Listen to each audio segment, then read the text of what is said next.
Hello class 9th students, सबसे पहले तो सॉरी चाहते हैं क्योंकि आपका वीडियोस हम बहुत दिन के बाद अपलोड कर रहे हैं। एक्चुअली क्लास 10th और 12th का बोर्ड है, क्योंकि वो बोर्ड का एग्जाम में मार्क्स ऐड होगा, इसीलिए सबसे पहले उनका वीडियोस बनाएं।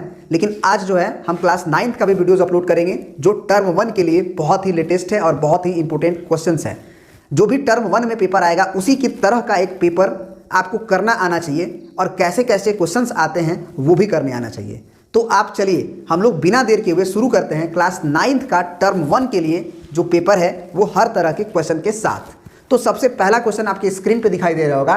इसमें पूछ रहा है कि इसका वैल्यू क्या होगा, फाइंड द वैल्यू ऑफ। देखिए यही बुक है और इस बुक से आपका हम सैंपल पेपर 1 को डिस्कस कर रहे हैं। तो sample paper 1, sample paper 2, sample paper 3 तीनों डिस्कस करेंगे। ये अरिहंत का बुक है आपका सीबीएसई का, सबसे बेहतरीन क्वेश्चन इसमें दिया हुआ है।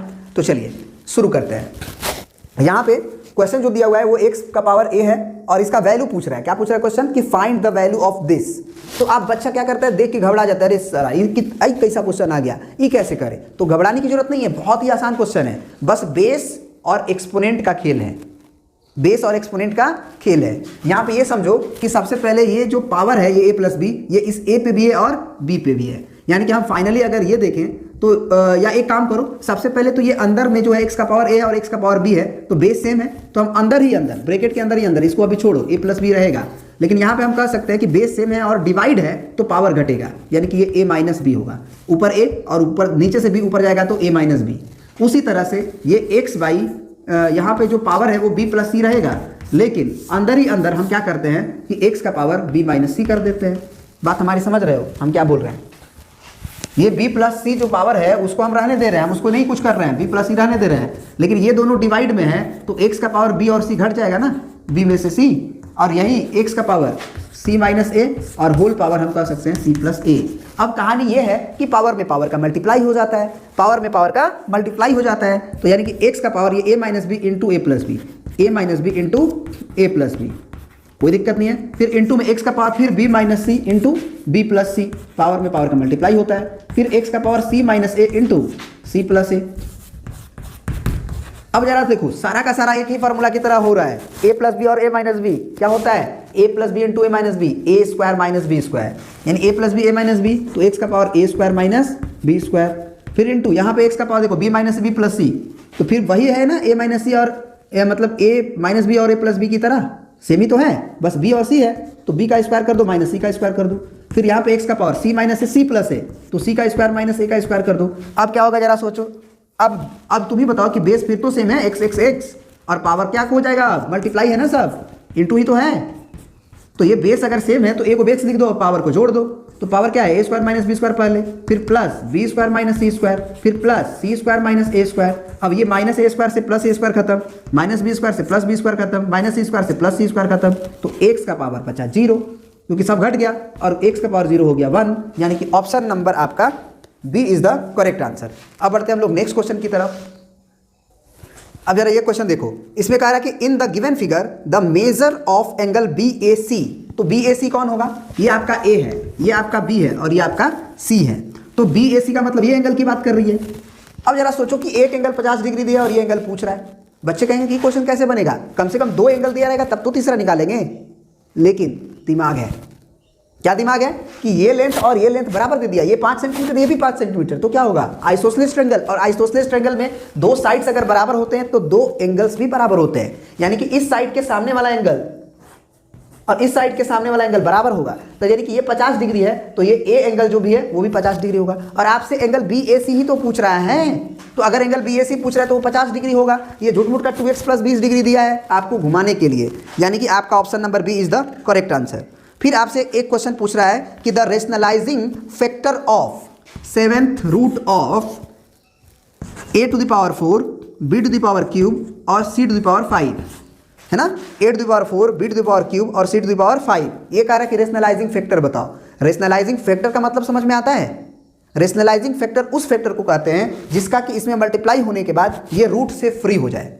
तो रूट अंडर से फ्री कब होंगे, अगर सोचो कि यहाँ पे 7th रूट है तो 2 तरीका से क्वेश्चन बनाते हैं कि अगर a 7 बार होगा तो a को बाहर कर देंगे, b अगर 7 बार अंदर होता तो a को बाहर कर सकते हैं, और c अगर 7 बार होता तो ए को बाहर कर देते। इसका मतलब हम ये कह सकते हैं कि इसमें जो है 7th रूट ऑफ ए का पावर कितना चाहिए, और 4 में 3 जोड़ेंगे तो 7 होगा, बी में पावर 3 है, कितना जोड़ेंगे तो 7 होगा, तो बी में हम पावर जोड़ेंगे कितना 4, और सी में हम पावर जोड़ेंगे 2, है ना। इसी का जब मल्टीप्लाई करेंगे तो ये पूरी तरह से बाहर हो जाएगा ए बी सी, ठीक है। तो इसका रेशनलाइजिंग फैक्टर क्या हुआ, ऐसा नंबर जिसको मल्टीप्लाई करने से वो रूट से फ्री हो जाए, यानी कि 7th root of A cube B 4 C square, यानी कि B option, A cube B 4 C square, option number B is the correct answer.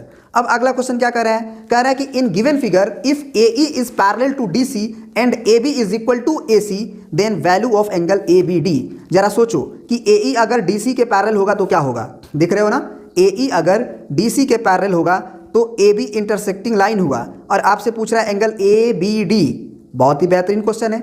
Angle A B D का वैल्यू क्या होगा, सोच के बताओ। सबसे पहले तो ये सोचो, सबसे पहले तो तुम ये सोचो कि ये जो एंगल है उसमें ए बी का लेंथ क्या ए सी के बराबर दिया है, इन्होंने तो कहीं भी जिक्र नहीं किया, हाँ किया है, ए बी बराबर ए सी दिया है। तो सोचो कि अगर ए बी बराबर ए सी दिया है तो एंगल बी एंगल सी अंदर वाला तो बराबर होगा, तो इसका मतलब एंगल सी 50 डिग्री होगा और एंगल बी भी तुम्हारा 50 डिग्री होगा। क्यों क्यों होगा 50 डिग्री, क्योंकि आइसोसेलेस ट्रायंगल से। और एंगल सी 50 डिग्री क्यों हुआ, क्योंकि कॉरस्पॉन्डिंग एंगल से। अगर दो लाइंस पैरेलल होते हैं, दो लाइंस पैरेलल होते हैं तो ये कॉरस्पॉन्डिंग एंगल्स कहलाते हैं, ये बराबर होंगे। तो ये अगर 50 डिग्री है तो नीचे वाला भी 50 डिग्री होगा। तो इस तरह से ये पता चला कि ये आइसोसेलेस ट्रायंगल था तो ये भी 50 डिग्री होगा, क्योंकि ये 50 डिग्री आ चुका है तो ये भी 50 होगा, और ये 50 तो ये भी हमारा निकल जाएगा कितना 130 डिग्री, 130 डिग्री, यानी कि option number A is the correct answer. अब आ जाते हैं क्वेश्चन नंबर 5 में। क्वेश्चन नंबर 5 को जरा पढ़िए क्या लिखा हुआ है। क्वेश्चन नंबर 5 में बोल रहा है कि if the number x is equal to 1.242424 dot dot dot can be expressed in the form of p by q where p and q are the positive integer having no common factor then the value of p plus q। बहुत ही बेहतरीन question पूछ दिया। तुम सोच लोगे कि हम p और q निकाल लेते, ऑप्शन देता तब, क्यों, क्योंकि डिवाइड करके देख लेते कि किस में ये आ रहा है। लेकिन इन्होंने क्या कर दिया कि x बराबर 1.242424 डॉट डॉट डॉट कर दिया और बोला कि ये एक रेशनल नंबर है जिसे p बाई क्यू के रूप में बदला जा सकता है, तो p प्लस क्यू का वैल्यू बताओ। अब सोचो कि अगर तुमसे p बाई क्यू पूछा होता, p बाई क्यू पूछा होता तो क्वेश्चन आसान था। क्यों आसान था, क्योंकि p बाई क्यू में हम क्या करते हैं कि हर एक चीज़ को डिवाइड करके देख लेते कि ये आ रहा है कि नहीं। लेकिन इसमें क्या करना होगा सबसे पहले कि सबसे पहले से p बाई क्यू के रूप में आपको बदलने आना चाहिए। तो कैसे बदले p बाई क्यू के रूप में, तो उसके लिए क्या किया जाता है आपको भी मालूम है। सबसे पहले तो ये x है तो इसमें आप तुम 100 से मल्टीप्लाई कर दो, 10 से मल्टीप्लाई करोगे तो काम नहीं बनेगा, तो 100 से मल्टीप्लाई कर दो। x का ही ना वैल्यू निकालना है, x का ही ना वैल्यू निकालना है, कि उन्होंने पूछा बोला ही है ना, नहीं x का वैल्यू निकल जाएगा तब हम p बाई क्यू निकाल लेंगे। तो सबसे पहले p बाई क्यू के रूप में बदलते हैं, तो 100 से मल्टीप्लाई करेंगे तो ये पॉइंट शिफ्ट हो जाएगा यहाँ पे, यानी कि 124.242424 डॉट डॉट डॉट। अब जरा सोचो क्या किया जाता है, इस जो ये जो नंबर आया है उसमें से ये वाला घटा दिया जाता है, यानी कि अब इस x को नीचे लिख दो और ये पॉइंट कहाँ जाएगा, पॉइंट के नीचे, और ये 1 एक अंक पहले, फिर 2424। तो 2424 मैच कराना ही इस क्वेश्चन का बनाने का सबसे ज़्यादा ब्यूटी है, सबसे ज़्यादा मतलब आसान चीज़ है, मतलब सीखने वाला चीज़ है कि ये पॉइंट के नीचे जो पॉइंट आता है उसके बाद जो डिजिट्स होते हैं वो इक्वल इक्वल हो, मैंने 2 के नीचे 2 बैठे, 4 के नीचे 4 बैठे। और ऐसा तभी पता चलेगा कि आप 10 से गुना करो, 100 से गुना करो, 1000 से गुना करो, वो आप पे डिपेंड करता है। वो करके देखना ही पड़ता है कि वो पॉइंट के नीचे होने के बाद डिजिट्स मैच कर रहे हैं कि नहीं। अगर नहीं मैच करेगा तो आप क्वेश्चन नहीं बना सकते, तो बस इतना ध्यान रखो। अब इसको घटाओ तो 100x में से x घटाओगे तो 99x बचेगा, और इधर बताओ ये तो 0 0 हो जाएंगे ना सारे, और 4 में से 1 गया 3 बचा, दशमलव यहाँ रहेगा, फिर ये हो जाएगा 2 और ये हो जाएगा 1। इसका मतलब ये हो गया 123, क्योंकि पॉइंट के बाद का 0 का कोई इंपॉर्टेंस नहीं, तो x बराबर क्या होगा 99 से डिवाइड। अब जरा बताओ कि ये कटेगा क्या, तो 3 और 1, 3 2 5 और 1 6 कट रहा है 3 से, तो 3 तिया ना, 3 तिया ना, फिर 3 चौके 12, 3 एकम 3। आई होप कि अब नहीं कटेगा, 41/33 नहीं कटेगा। तो आपसे बोला है कि ये 41/33 आ गया, इसका मतलब ये p बाई क्यू के रूप में आ गया। अब कोई कॉमन फैक्टर नहीं है तो आप p प्लस क्यू बताओ, तो अब जोड़ दो दोनों को, 3 और 1 4 और 3 और 4 7, यानी कि 74, यानी कि option number B is the correct. अब आ जाते हैं क्वेश्चन नंबर 6 पे।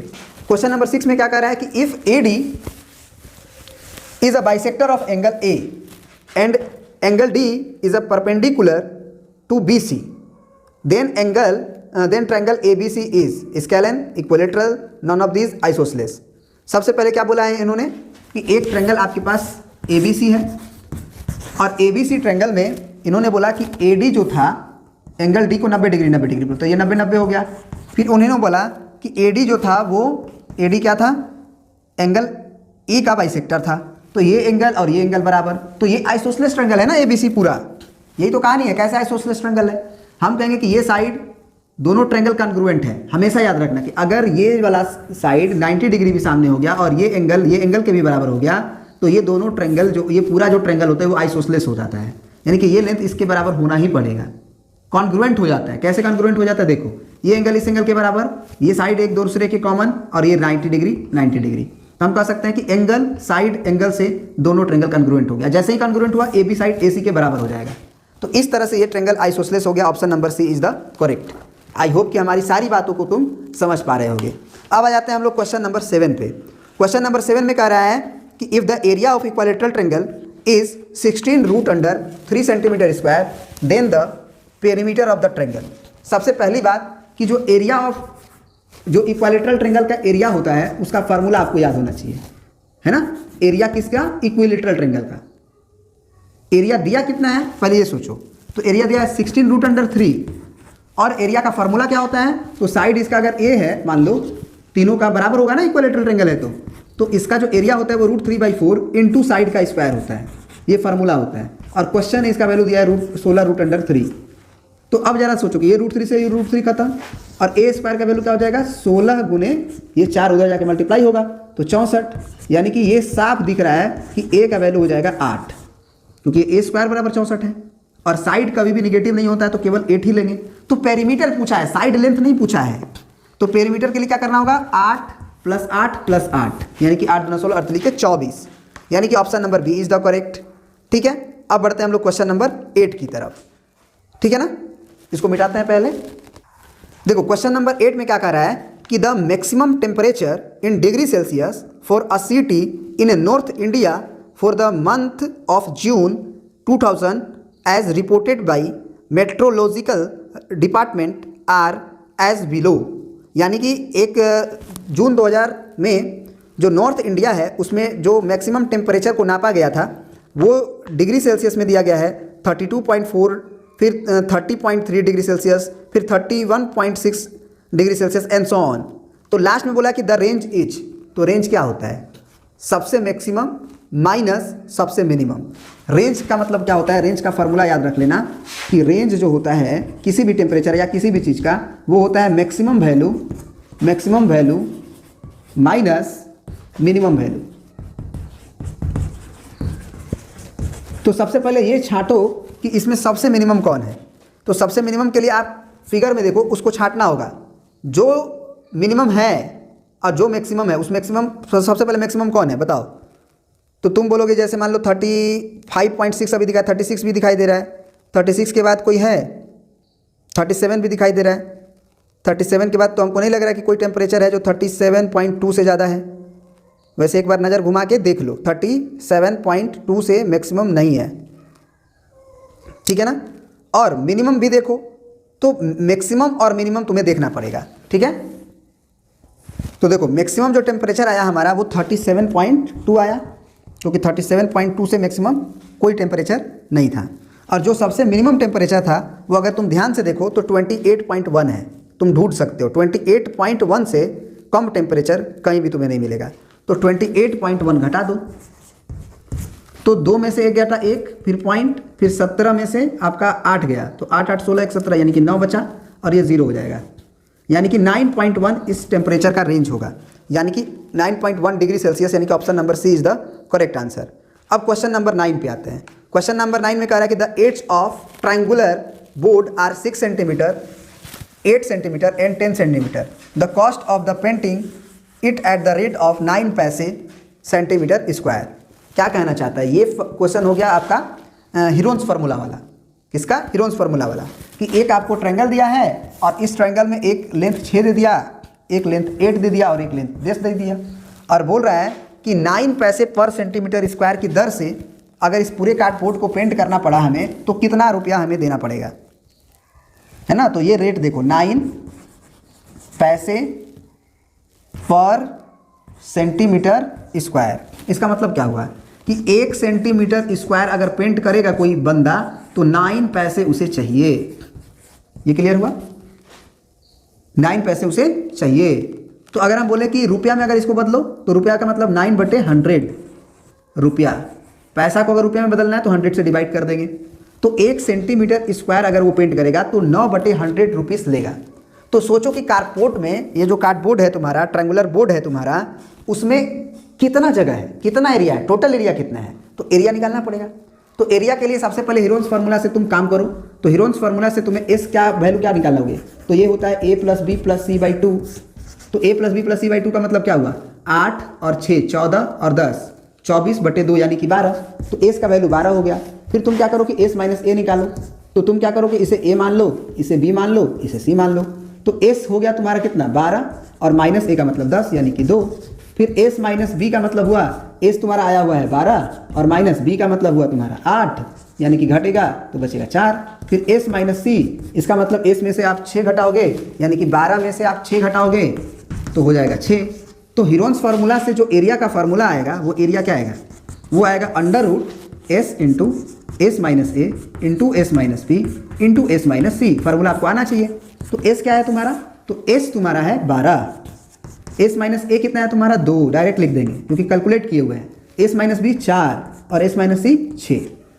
तो सबसे पहले जितना बाहर आ सकता है उसे बाहर करने का कोशिश करते हैं। तो कैसे बाहर करें, 12 को हम लिख सकते हैं 6 × 2, क्योंकि 6 यहाँ पे दिखा रहा था हमको।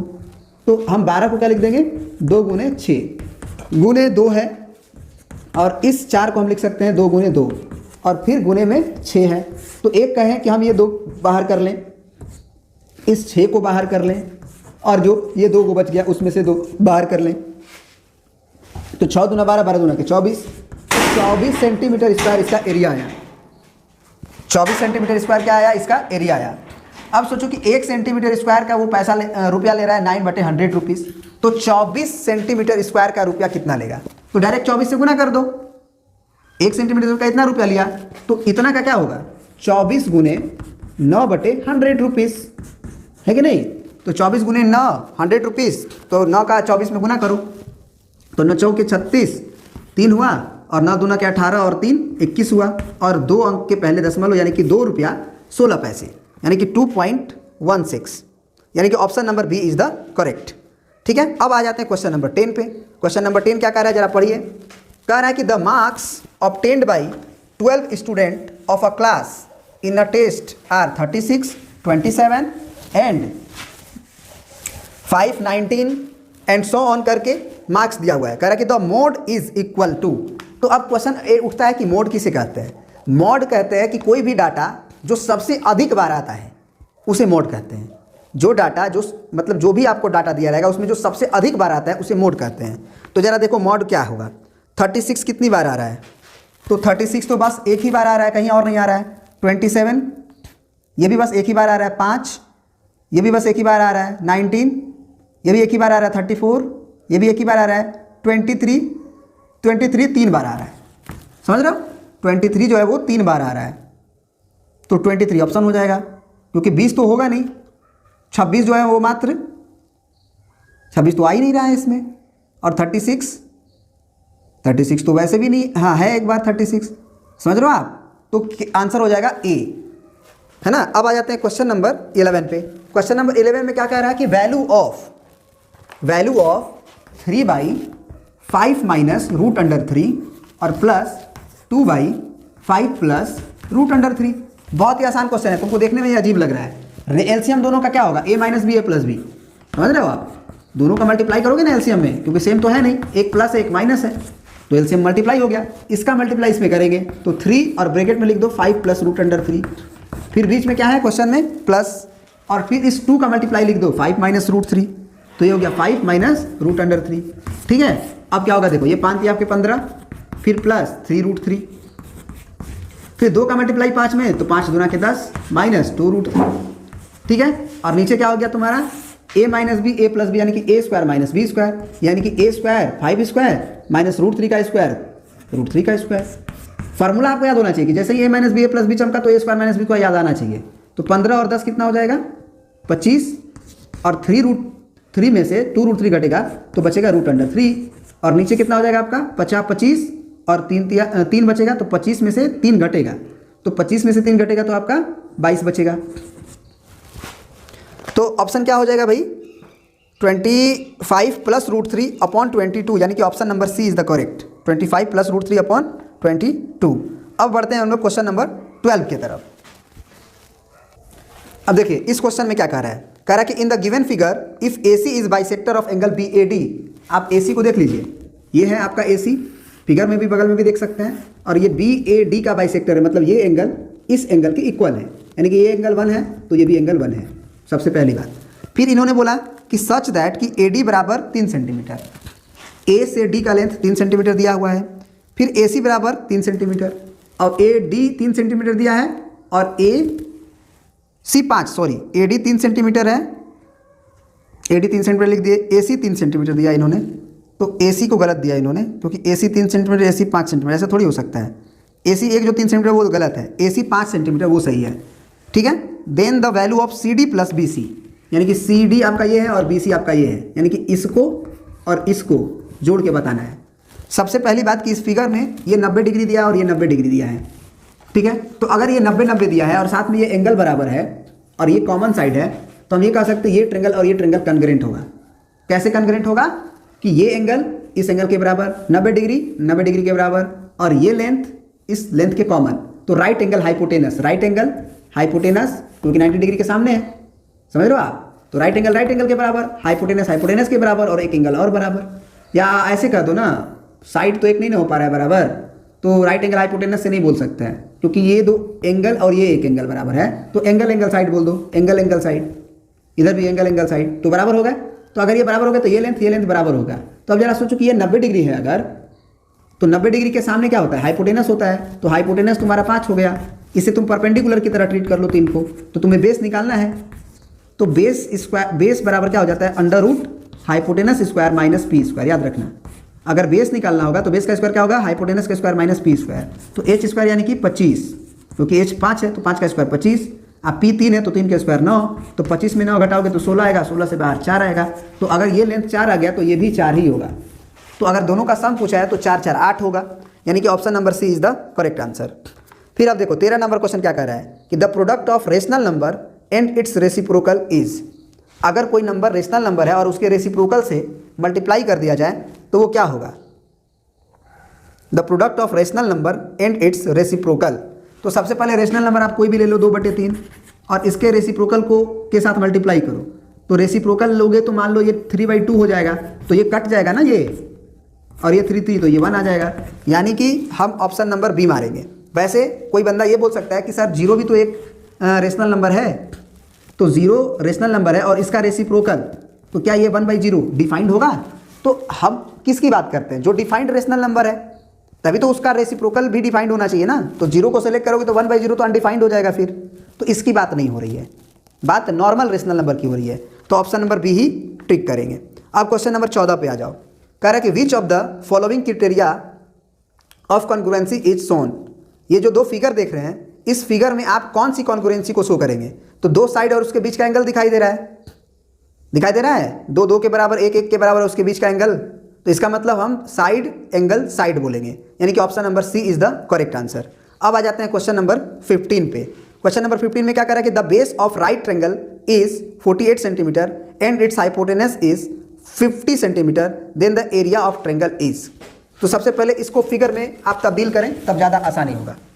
कह रहा है कि the base of right angle is 48, तो बेस मान लो हमारा 48 हो गया, राइट एंगल है हमारा ये 90 डिग्री हो गया, बेस ऑफ राइट एंगल 48 हो गया एंड इट्स हाइपोटेनस इज 50, तो हाइपोटेनस तुम्हारा 50 हो गया। अब इसका एरिया पूछ रहा है, तो सबसे पहली बात कि ये वाला लेंथ तो हम निकाल ही सकते हैं ना, ये वाला लेंथ तो हम निकाल ही सकते हैं, या फिर ऐसे सोचो कि एक राइट एंगल ट्रायंगल हमारा इसमें भी तो बनता है, तो ये जो लेंथ होती है वो ये तो हमारा 50 हो गया और ये 90 डिग्री होता ही है, तो अगर ये बेस एक 48 दे रहा है, तो सबसे पहली बात इस 48 से कोई मतलब ही नहीं है। अगर ये बेस तुम्हारा 50 हो गया तो ये यहाँ पे 90 डिग्री जो पड़ेगा कोई ज़रूरी नहीं है, ये नहीं हो सकता है, बिकॉज ऑफ की राइट एंगल जो है यहाँ पे हो तो ये हाइपोटेनस होगा, तो ये रेडियस के बराबर हो, जरूरी नहीं होगा। तो इस तरह से नहीं बनाएंगे। इसमें हम क्या करते हैं कि परपेंडिकुलर का फॉर्मूला लगा के परपेंडिकुलर निकाल लेते हैं। तो ये मान लो परपेंडिकुलर है, तो परपेंडिकुलर के बराबर क्या हो जाएगा, अंडर रूट हाइपोटेनस का स्क्वायर जो कि एच है ये, और ये बेस है, तो हाइपोटेनस का स्क्वायर माइनस बेस का स्क्वायर, यानी कि यहाँ पे क्या कर दोगे 50 का स्क्वायर और माइनस 48 का स्क्वायर। तो 50 का स्क्वायर क्या हो जाएगा 50 25 और ये 100 माइनस 48 का स्क्वायर करना है। तो 48 का स्क्वायर के लिए क्या करोगे, ऐसे, यही ना मल्टीप्लाई करने बताए हैं। 8 8 64 को 4, हाथ में लगा 6, 8 चौके 32, 8 चौके 32, 32 32 64, 64 और 6 70 है ना, 64 और 6 70, हाथ में लगा 7, 4 चौके 16 और 7 16 4 20 और 3 23, यानी कि 2304। तो ये 2304 जोड़ देंगे, ठीक है। तो अब क्या बाहर आ जाएगा, 10 में से 6 गया, सॉरी 4 गया 6, फिर ये हो गया 9 में से 0 गया 9, और फिर ये हो गया 5, तो एक हासिल दिया था तो 4, 4 में से 3 गया 1, और ये 2 में से 2 गया 0, इसका अंडर रूट, तो ये 14 हो गया ना। इसका मतलब ये वाला लेंथ जो है वो 14 हो गया। अब जरा बताओ कि एरिया राइट एंगल ट्रायंगल का क्या होगा, बेस ये है और ये परपेंडिकुलर है, तो एरिया के लिए हाफ इंटू बेस हम 48 लिख देंगे और हाइट हम 14 लिख देंगे। तो 14 2 से काटो, है ना, 2 से काटो, 2 7 14, 2 7 14, अब 7 से मल्टीप्लाई कर लो, 8 7 56 को 6 हुआ, और 7 चौके 28 और 5 28 2 30 और 3 33 सेंटीमीटर स्क्वायर, यानी कि 336 सेंटीमीटर स्क्वायर क्या हो जाएगा, इसका एरिया हो जाएगा।